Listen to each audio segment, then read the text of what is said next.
All right, it is 5 o'clock Eastern time, so we're going to go ahead and get started. I'm Hope Smansky, head of operations at Digifox, and I'm just going to kind of introduce our two panelists tonight and then kind of let them take it away from there. First of all, you guys can feel free to do some chat in the general chat on the side. On the bottom middle, it should have a chat button, and you guys can feel free to chat there. Normally, I would say put questions in the Q&A box. We're actually going to do something a little bit special for Q&A, so hold on to your questions, write them down, keep them close at hand, and then we're going to do something else with that later on. But without further ado, let me introduce our panelists. We have Samantha Clarkson with us. She's our head of content creation. If you've read any of our blog articles, Samantha has written all of those, and then any of our videos you've seen, you probably know who she is in there. She's the one on the left. She has published 4 books thus far in her career and has an extensive background in startups, so we are very excited to have her around and helping us out on the team. And then we have Nicholas Merten, founder and CEO of Digifox, also the founder of the largest cryptocurrency channel on YouTube, also an experienced speaker on the topic of cryptocurrency, and I believe was recently or is going to be at a conference pretty soon. But they're here to talk about some credit card debt and some other types of debts that they're going to go over and kind of just delve into that topic a little bit. And then we've got a really cool, exciting announcement after that. But I will let them take it away from here. Thank you very much, Hope. I appreciate the wonderful introduction. It's not only great to be here with you, but also as well to you, Samantha. One thing that we've always kind of stood by as one of our goals as a company is to put a face to finance. And what I love is just bringing more and more of you guys onto the webinars with us. I think it's a lot of fun. And I can't wait to really dive into this topic that you spent some time discussing in regards to managing different types of debt, understanding the different types that there are. So I'm really excited, Samantha, to just kind of give you some time to hopefully get to share your screen a bit, maybe go through the article, talk a little bit about, what's going on. And maybe Hope, if we could by chance, maybe we can get our webcams on and just make sure we can give Samantha the ability to do screen sharing. Want to mention as well, just a little bit for the format, as Hope had alluded to, we're not only going to give Samantha some time to talk about, which I'm very excited. Her recent blog post was one of my favorite that she's put out so far. But outside of that, we've got a big announcement at the end, and we'll also be doing some Q&A in a uniquely different format due to our announcement. So we're very excited about that. But anyways, if you got some questions, write them down, save them, because we're going to be answering them in a different area outside of Zoom. So that'll be my one hint. All right, Samantha, if you want, you can go ahead and take it away. I guess we can turn on our webcams here. I got mine on. Does everyone see me good? Yeah. All righty. So you're welcome. Welcome to share your screen and turn on your webcam. And yeah, definitely take it away. Perfect. Thank you so much, Hope, for that introduction. And thank you, Nick, for being here. Like Hope mentioned, I have written pretty much all of our articles that you'll find on digifox.finance. So if you haven't checked out our blog there, go ahead and do that. Can you all see my screen okay? Absolutely. It looks fantastic. Okay, perfect. So yeah, I just want to clarify, start out, this is not legal financial advice in any way, but avoiding debt and finding ways to basically live debt-free is a bit of a passion of mine and something that I strive to do throughout my life. So that's why I kind of wrote this article on 3 particular areas that I kind of grew up learning about and grew up wanting to avoid. So I'm just going to kind of share my insight on them and how you might be able to avoid it. So first of all, credit card debt. At the start of 2020, America was nationally in about $1 trillion in national debt, which is about $6,000 per person, which is a lot. And unfortunately, in my opinion, unfortunately at least, you kind of need a credit card to live in this society and like get things like mortgage loans and loans from banks if that is what you need. But it's still really important to avoid debt in that area because that first of all helps build your credit score. And also just having debt in general is not really, it will accumulate over time and end up costing you more money than it might have initially. For example, I found this website that let me kind of calculate how much interest might be accumulated over a vast majority of time if you did not pay it off in full. And I think a lot of people kind of take credit cards as a way to spend money that they may not necessarily have, which is a great way to accumulate debt. And in the long run, you will end up paying more than what it might have initially cost you. For example, I have this example up here. A $200 pair of shoes could end up actually costing you an extra $31 if you were to pay like the minimum payment required for your credit card, and it would take you about 2 years to pay that off, which doesn't sound like a whole lot, but remember that that $200 pair of shoes is not going to be the only thing that you're putting on that credit card.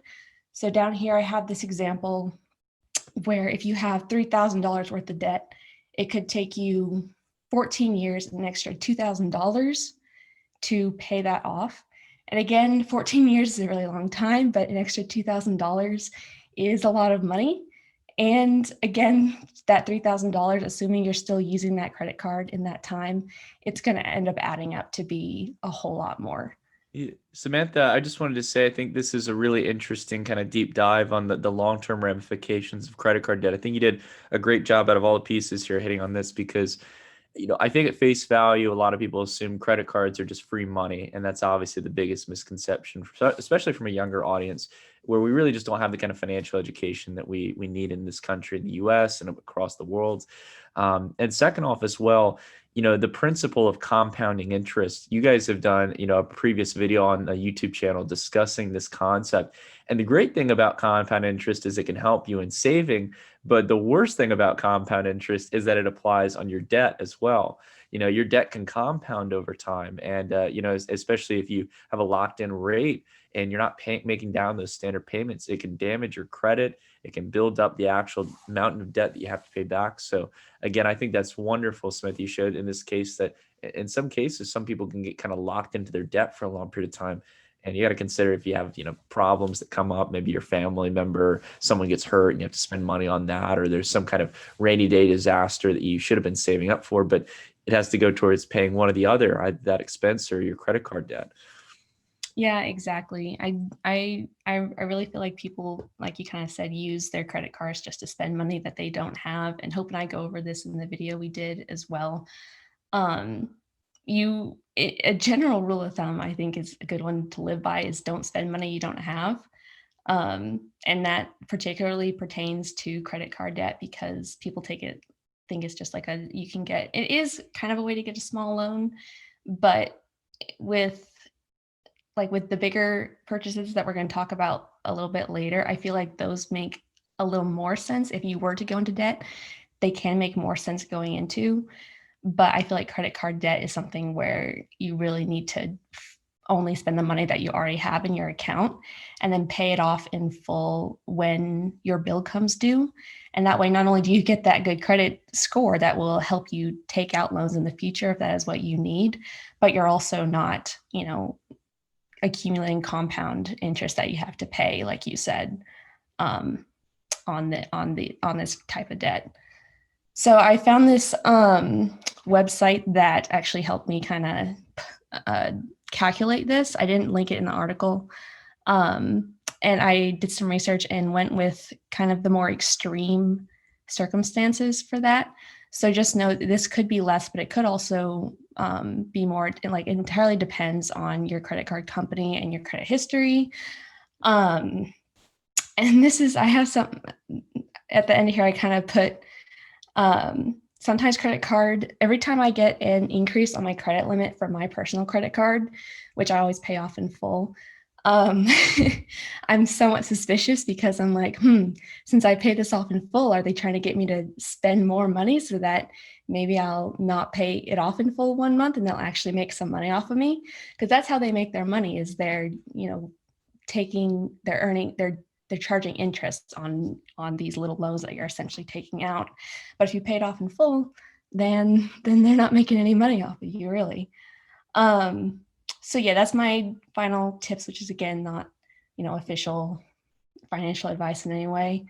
Pay off your balance in full whenever it comes due, and don't spend money that you don't have in your bank account. The next thing that is actually pretty important, and I think it's pretty like personal to all three of us, myself, Hope, and Nicholas, is student loan debt. All three of us actually avoided college altogether and launched our careers early. And as of June 2019, the national student loan debt was estimated to be around 1.6 trillion. And it used to be, college used to be way, way cheaper. And banks were the ones giving out loans for this. So they would actually vet people who were going to college and essentially make sure that they were going to be going into a profitable field that would benefit society. And now the government has changed that. So pretty much anyone can get a student loan from the government if they want. And it's also incredibly, incredibly difficult to get this debt forgiven.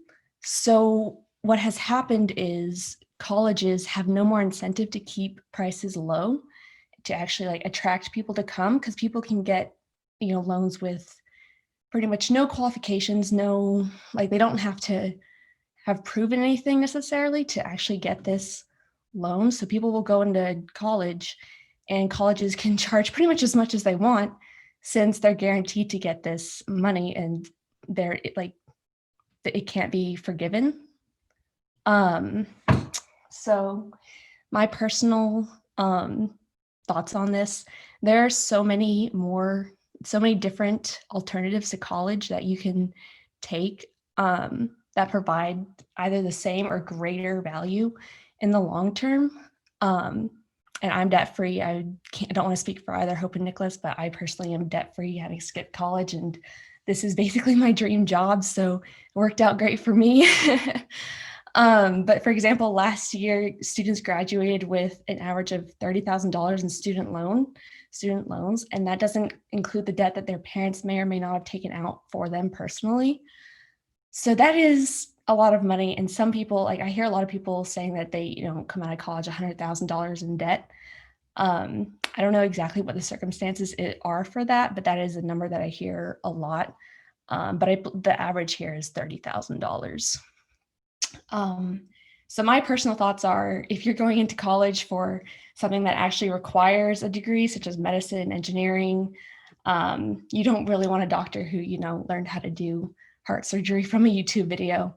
But there are a lot of skills that can be taught just by doing your own research online. Like everything I know is pretty much self-taught. And there are a lot of programs like Praxis. I went to Praxis. Nick and Hope also went to Praxis as alternatives to college. And like I said, I'm debt-free. And if you do ultimately decide that college is the route you would like to take, kind of the same as credit card debt, pay as much as you can up front, and then pay it off as quickly as you can to avoid that additional interest. Do either of you want to say anything about this? Because this kind of pertains to, we all have experience in it. Yeah, I just wanted to say, Yomi, and I hope I'm pronouncing your name right, brought up two really good points. You can't win the credit card game. They definitely are very cunning in that sense, and if you're really, really good about making your payments, they won't give you all the great benefits of the great cards. And I think Yomi brought up this great point about, like all the hidden expenses that have come with college nowadays that add up to the costs we're seeing, and have really made it more of a business in this sense. It was amazing, when we went through Praxis, I think the three of us, and I would love to hear if you guys can attest to this, but the great thing about it is that Praxis kind of like proved something to me. And that was that for years, people would make that argument that you were mentioning, Samantha, but would basically, for example, there are certain degrees that you should go to university for certain. And usually they are going to be the ones with the higher accounts of debt. If you're going into a medical profession, if you're going into law, if you're going into engineering, and even I would even still keep open to something like computer science. All these are things where you can make college a net investment in the long run. And, again, it might seem like a liability up front, but it's a furthering of your education. But trying to basket, things like business and finance, and I think outside of that as well, marketing and just general kind of adaptive traits that fit into a lot of the white collar jobs of the world. Saying that that's required for college, I think is a little bit short-sighted in that case. It's not that college can't be the answer, but there's a lot of things you have to do to complement your college education that, again, you're going to have to really go above and beyond to stand out against other candidates. Just like how you mentioned there in that case, Samantha, that employer that originally with the loan programs that would originate education, you needed basically to have some kind of degree in this case that would get you forward into a career that would allow you to pay back that debt. But what we have now is this problem where the main default lender is the federal government, and private lenders are very far and few for the most part. So when you have basically the federal government making these loans, it's guaranteed to be paid back to the government. There is no default in this case. Someone's going to pay down that debt obligation. And it's built this bubble where people think, oh, eventually it's just going to implode. No one's going to have to owe it. And maybe there will be a case where that gets changed. But in the fine print right now, people have to pay back these loans. And the problem, as you can see from the graph that you showcased, Samantha, is not only to that headline figure you talked about is nearly doubled over the last decade, but along with that as well, the expense is going higher. So we're accelerating in this case for college debt. Above all, again, I would say that at the end of the day, I view the point I was trying to get to earlier that I think would make my point a little bit clearer is that, for example, we don't pair people who work in blue collar jobs who go to trade school the same as we would someone who's in, for example, a general business or marketing job to someone as well who is in a medical field. So I don't think we should compare and say that, if I'm going to college for business marketing, things of that sort, that I'd have to go through a college education course, right? We have some other alternatives now. Praxis is a great example of that. The people I met through the program, I actually didn't go through the same time that Hope and Samantha did, but I can tell you through their work ethic, through the people I met at Praxis, some of those phenomenal people. And I got to experience that experience as well of college. But I digress. I could tend to ramble on. Above all, I completely agree here. And I recommend if you guys are looking into starting your career, we have a lot of young users here who are going through those years of their kind of further education outside of public school. Definitely look into Lambda School, Praxis, that we have referenced in the blog post. And you can learn a lot of great information about what they offer and what kind of models they have. Some of them have no cost to be a participant in the education, and people are coming in with six-figure salary jobs right at the bat. So it's really, really exciting. Hope, did you have anything you want to say? Yeah, the topic of college is always seems to be a touchy subject for a lot of people, but I only was really gonna go in the beginning to get something that basically let's create a signal of value for a potential employer that I was worth something to them. So when Praxis kind of taught me to be able to create that value without a degree, which was really cool for my specific career. I was in sales and now I'm in operations and some marketing. And so that I feel like that kind of whatever you need to do to get that experience is, you should do it. And then like Samantha and Nick have said, if you're going to go to you're going to be a doctor or something like that or lawyer usually you have to go to school for that like Samantha said. I don't want somebody who just learned how to do heart surgery yesterday on a YouTube video performing heart surgery on me or anyone else I know. So it's not like we're saying there's one way to go and college is dumb and no one should ever go to college. If that's the path that's going to take you to where you need to go, figure out where you want to go. I hear so many people that say I'm like, oh, I'm going to this college. I'm like, great, what are you doing? What are you going to get a degree in? They're like, I don't know. I'm like, oh no. Yeah, one thing to build on that point, Hope, and I guess we can talk a bit about auto debt. I completely agree with you there about feeling forced to go to college. That was the kind of narrative. That's my biggest gripe with the narrative that's especially been built here in the US, but I think it's been built in a lot of areas across the world, is that when you take on debt, imagine, let's abstract the education out of this. What you're doing is you're taking out a loan, a major loan, but far beyond what you're going to take with a credit card, even with an auto loan. An auto loan would be about 1 year's worth of education if you're lucky, right? So what you're talking about here at the end of the day is, at least at a minimum, if you're going full paid expense through a loan, $100,000 for your education. But if you abstract the education, you're taking out $100,000 loan. Imagine for a second what you could do with $100,000 elsewhere from investing, from, Mhm. bettering your future through a variety of traits. Again, I'm not recommending you go out and use your student loans for anything else other than education. All I'm Right. saying here is that, you have to abstract the education as much as that's seen as a good thing. You need to see that you're taking on a massive debt obligation when you're doing this. So you have to Mhm. ask yourself, is this going to lead me towards a career that's on average going to help me pay down this debt so I don't get swallowed by the interest payments? And you find yourself in a bad position in that case. That's the way I think about it. Like if Yeah. I were to take $100,000 and invest in a company, is that a company that I can bet on? Because you're doing the exact same thing when you're taking out student loans. Yeah. And Yomi, I hope I pronounced your name right, has a good point. It's like Bill Gates, Michael Dell, and a lot of other really influential people were college dropouts. And like I guess the bottom line is like, where do you want to end up, and what's the path you need to take to get there? And that's it. And for me, the path was I don't need to go to college. I can do praxis, or I can do whatever, and that would get me where I wanted to go. Some people, where you want to go, you need to go to college to get there. But I wouldn't want to go. I wouldn't recommend blindly going to college just because. Yeah, for sure. Like I started writing when I was 10 and 11 pretty much, and been writing ever since. And I knew I never liked school when I was young, even though I was homeschooled, and I even knew from a very young age that I was not interested in college. And when my interest in writing grew, I maintained the fact that I don't need to go to college to learn how to write most effectively. Um, but yeah, and I think something I just want to throw out there real quick, like Nick briefly mentioned as well, but I didn't mention in the article, trade schools that will get you a really well-paying job, especially since now they're so they're kind of looked down upon and not promoted as like a good solution or like a viable alternative.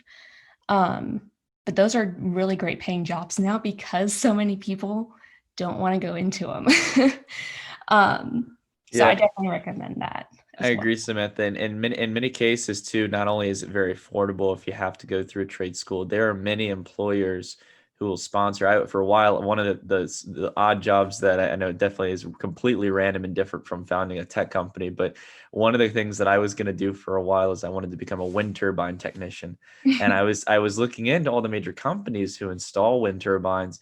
And it's amazing if you want to go into that career, it's not only relatively good paying and you don't have to drown yourself in a lot of debt. They'll pay for your education if you commit to working for like basically for a year or two. And again, they can terminate the contract and stuff. But all in all, I mean, you're making a great salary out of the bat. They pay for the education. It's much quicker than having to wait for 4 years. So again, some of you might be more hands-on people, and that's where trade school can really come in. And I think again that there's so many great opportunities where maybe desk job isn't what you want to do. Sometimes working in the office isn't always the funnest thing. It's sometimes good to get out there and try different things and get hands-on with stuff. So yeah, just that I'm glad you brought that up, Samantha. It's very true. And we definitely, again, support the idea that you guys should pursue whatever you feel is necessary. And if you find that this kind of debt or loans are important to get you to that next point, then don't feel discredited. We don't want to make debt seem like a bad thing. Debt is a tool, and you can use it in a beneficial way, or you can let it turn against you in this case and be used as a tool against yourself. Yeah, for sure. I think we could go on for years about this topic. Yeah, we 'Cause we're probably all should talk about it because that's right. We got the announcement after. So yeah, take it away, Samantha. But yeah, next up is auto debts. In the beginning of 2020, the national auto debt rose up to 1.2 trillion, and that made up about 10% of all household debt. And by the end of 2018, the average auto loan debt was about $32,000. But the thing is, when it comes to buying new cars, the instant you drive it off the lot, it loses a significant amount of value. I got this chart from Dave Ramsey's website. I feel like everyone probably knows Dave Ramsey. Um, but if you buy a $30,000 car, 1 minute after you drive it off the lot, it immediately loses $3,000 in value. So when you look at how quickly its value decreases, then why would you ever, like, I personally wouldn't buy a car brand new. Because the thing is, my parents have never bought cars brand new. Apparently my grandfather, that was like, he was very frugal, but the one thing that he always bought brand new was a car, just because he personally thought it was safer, which is, his choice. If what you choose to spend money on is obviously your right. But personally, when it comes to buying cars, like a 2-year-old car is not, especially if it wasn't well driven, if it just kind of, was owned by a lady who, lives by herself with her 2 dogs and goes to the store, twice a week to pick up groceries, then it's probably not going to have a whole lot of wear and tear on it. So you can still get, a good car for a much, much cheaper value. And it'll still, go down in value over the years, but at least you won't have lost, $10,000 in that first year. Because very quickly you'll have a car that you may not, depending on how quickly you pay off the debt, you may eventually have a car that is worth less than what you have, what you currently owe on it. So kind of the same as the others. If you do decide to buy a car brand new, pay as much as you can up front and then pay off the remainder as quickly as possible to avoid that accruing interest. And I personally would suggest by trying to find a car used that you can get much, much cheaper that will operate the same way as a brand new one. Even if you were to get a new car, I would also suggest if you wait till like the next year and buy the previous year's model, dealerships will be trying to clear out that inventory and will let you purchase a new car much cheaper than it might have been the previous year. So you can still get a new car for cheaper if you're willing to wait that extra year. Yeah, it's kind of an analogy there, Samantha, like thinking about a car as what it is. It's a liability. It's something you might enjoy in this case, but it's not an asset. And as you mentioned, it's very similar to like an iPhone. If you wait like 1 year to get the previous model as they release the big new one, again, they're looking to get that inventory out. And I think that that's a very good point. Keeping in mind, the scale of what you pay for a used car on average versus a brand new one. If you're talking about that $30,000 tagline price versus something that might function just the same, might have a tad bit of miles on it, but you're paying, a fifth of the cost. Sometimes it could be $6,000, $10,000. You get a great used vehicle and you avoid getting yourself in that crippling debt where you're still getting the same exact value, point A to point B, like most people who are driving cars. But you're deciding that you don't want, you think that in this case, I'd say it's one of two things. Either it's the luxury of accepting that you won't have to pay an additional few $1,000s in debt back from your income, or taking on that additional cost if you really love that refined kind of new experience with a car.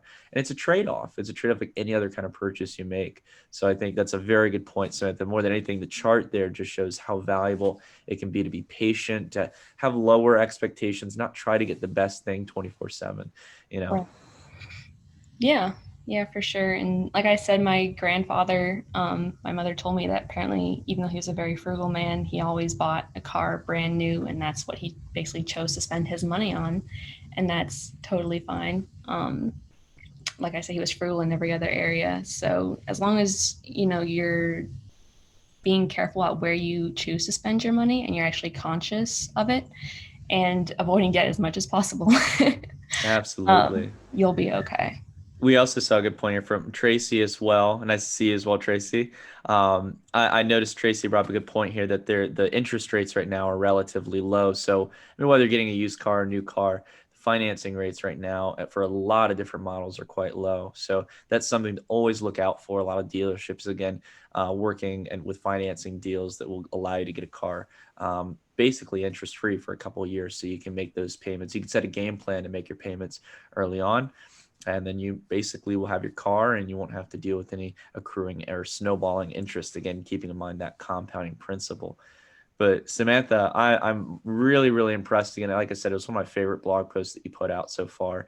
And I think, just these broader kind of hints on personal finance are very valuable, especially as a lot of you here today, much like ourselves, we're constantly going through our own personal finance journeys, but a lot of you are really diving into probably taking your finances more serious. We're living through unprecedented times right now. And again, Samantha, information like this is extremely valuable. So thank you for taking the time to go over that. Yeah, thank you. It was really fun to write it. Like I said, it's something I'm fairly passionate about. Like I said, I'm debt free and I intend to be that way as long as possible. But each of these areas you can really go into like deep, really, really deep. I barely scratched the surface with each of these. And I feel like this webinar kind of shows just how much more there is, especially in the college area. But there's a lot of stuff that there's a lot more in there. Like Tracy says in the comments that her last 3 new cars were all purchased with 0% interest. I didn't even know you could do that. So I'm always learning more. There's so much more information, and I'll probably in later articles expand on each of these areas. I don't like putting out content that's too similar to each other, too close to each other. But in the future, I'll probably expand on these even more because there's just so much, and I'm so anxious to learn more and spread the word as much as possible. Yeah, no, we're all about giving as much kind of free education or at least kind of thought-provoking content out there. And as Samantha mentioned, guys, wherever you're coming from, again, make sure to do your own due diligence, to talk, if you really are taking serious steps and everything, consider talking to a financial counselor or family member or friend who's qualified. That's always something to consider. But again, Samantha, thank you for taking the time to go over that, and Hope as well for chiming in some ideas and thoughts as well.